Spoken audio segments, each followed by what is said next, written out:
শুধু রাস্তায় রাস্তায় নয়, দেখা যাচ্ছে পাড়ায় পাড়ায় অলিতে গলিতে জাবেদ আহমদ খানকে। 92 নম্বর ওয়ার্ডে ঢাকুরিয়া রেল কলোনিতে দেখা গেল জাবেদ আহমদ খান বাড়িতে বাড়িতে অলিতে গলিতে গিয়ে মানুষের কাছে ভোট চাইলেন। মানুষ ওনাকে দুহাত তুলে আশীর্বাদ করলেন এবং মালা পরিয়ে স্বাগত জানালেন। ওনার সাথে দেখা গেল বিশিষ্ট সমাজসেবক এবং তৃণমূল কংগ্রেসের কর্মী গোলাম রব্বানীকে। উনি আমাদের প্রতিনিধির মুখোমুখি হয়ে বিজেপিকে কটাক্ষ করে জানালেন, মোদিজি একটা জিনিস শিখেছেন, 15 লক্ষ টাকার শুট, 12 লক্ষ টাকার বুট আর ঝুট পে ঝুট। এছাড়া ওনার কাছে আর কিছুই নেই। 4 তারিখে সাধারণ মানুষ ওনাকে জবাব দেবেন। এছাড়াও আরো কি বার্তা দিলেন শোনাব আপনাদের।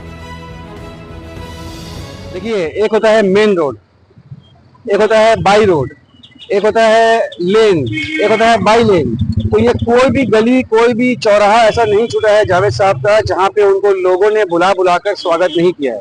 और आज अगर आप लोगों ने कवर किया है तो आप लोग अपना वीडियो में जरूर दिखाएं कि किस तरह से एक गली के अंदर में भी माँ और बहनें निकल निकल कर उनको आशीर्वाद दे रही हैं, फूलों का बारिश कर रही हैं। ये अपने आप में एक बहुत बड़ी बात है।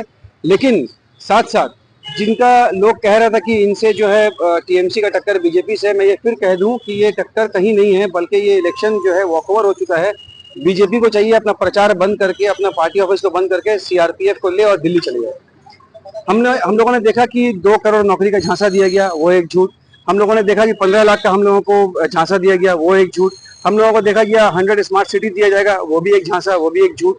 तो ये तमाम जो झूठ बोला जा रहा है, तो इसमें से बस 2 लाइन कह के मैं अपनी बातों को मुकम्मल करता हूँ कि बातें खत्म नहीं होती है, इनके बारे में बोलते जाऊंगा तो पूरी रात पूरी दिन पूरा इलेक्शन पार हो जाएगा। तो 15 लाख का सूट, 12 लाख का बूट और झूठ पे झूठ।